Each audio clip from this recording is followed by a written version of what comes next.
Andy Warhol grew up in Pittsburgh, Pennsylvania, with his parents and two brothers. His mother was artistic and encouraged Andy to draw and color when he was a child.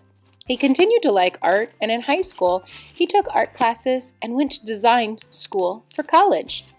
In 1960, Warhol began known as the pop art artist. He was the prince of pop. This was a new style of art that began in England and consisted of images of popular, everyday items. Warhol loved Campbell's chicken noodle soup so much, he ate it almost every day, that he used the can as one of his first pop art images.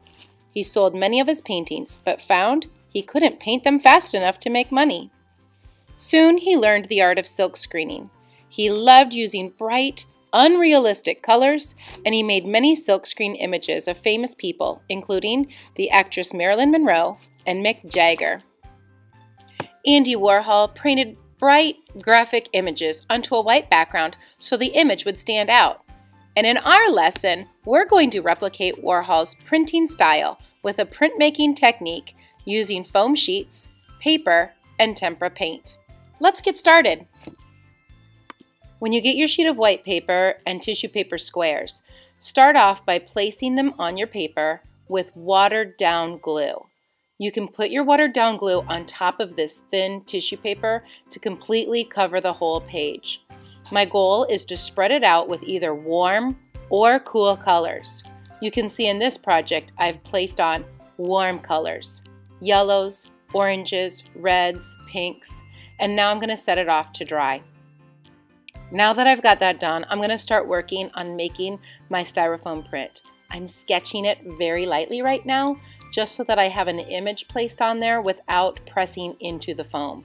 So very, very lightly. If you'd rather do this on scratch paper and then draw it into your styrofoam, you can do that too. Keep your image simple. Some simple images you might want to start with, maybe a shoe, maybe a flower. Right now, I'm drawing a fish. You could do a vase. You could do a cat.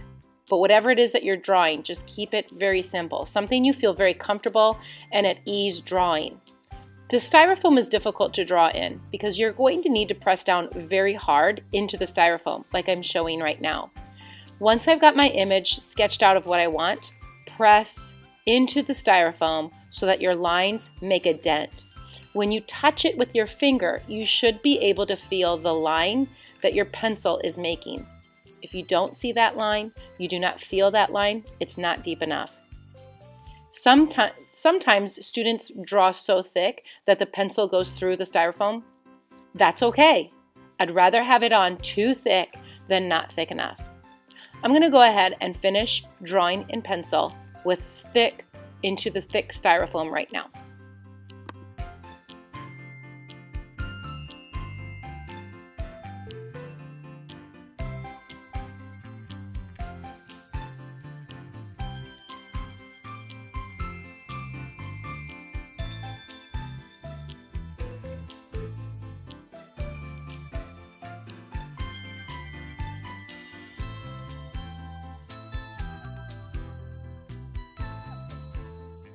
You could see it even show up on the back side. Right now, I know it's thick enough, and I'm going to take a pair of scissors and start cutting out my image. Once my image is cut out, I'm ready to begin printing. This is step 3.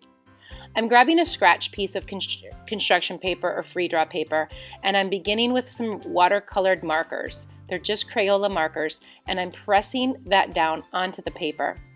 I'm just going to go ahead and do this on the back side so that if I put any marks on the outside, it's not my image.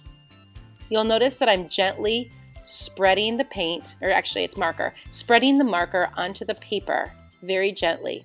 I'm not doing any washing. I'm just going to go ahead and apply my color, press it down gently, and smooth it all the way to the corners. When students do printmaking, normally the image in the center shows up wonderfully. The edges or the corners are the parts that need a little bit more extra care. You can try putting more than one color onto your paper if you would like, just to see what kind of variety you might receive. Again, I always flip it over because I want my scraps to stay scraps. I'm trying to put on a couple different colors of marker and gently rubbing my print onto the paper. Isn't that cool? I love how that image is repeated multiple ways. Lastly, I took a Sharpie and I outlined so that you could see my designs. For the final part of this project, either use warm colors or cool colors.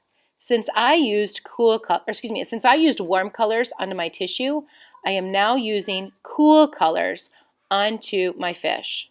We want to have contrast between warm versus cold. With my background in warm, my fish will get painted cool colors.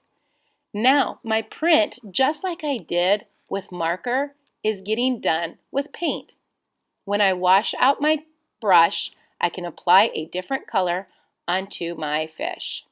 If your fish has got too many paint colors on it, go ahead and wash it, dry it real good, and continue printmaking with this process. You'll notice that every time I print, I'm always getting a piece of scratch paper or towel underneath. Gently print, making sure that you're always focusing in on the edges of your print paper. If you ever get your paints on your fingers, or when you're putting it onto your background of your paper and you've got some ink on the back side, you can use a towel to rub it rather than your fingers, or maybe a wet washcloth by your table to rinse off your fingers so that your project stays neat. Just like in marker, you can try mixing colors together as long as you're mixing warm or cool colors onto the back side of your print. Let's take a moment and review. Start by putting tissue paper onto a white sheet of paper. While that's drying, make your print. Cut it out and start printing with marker. And secondly, try printing with paint.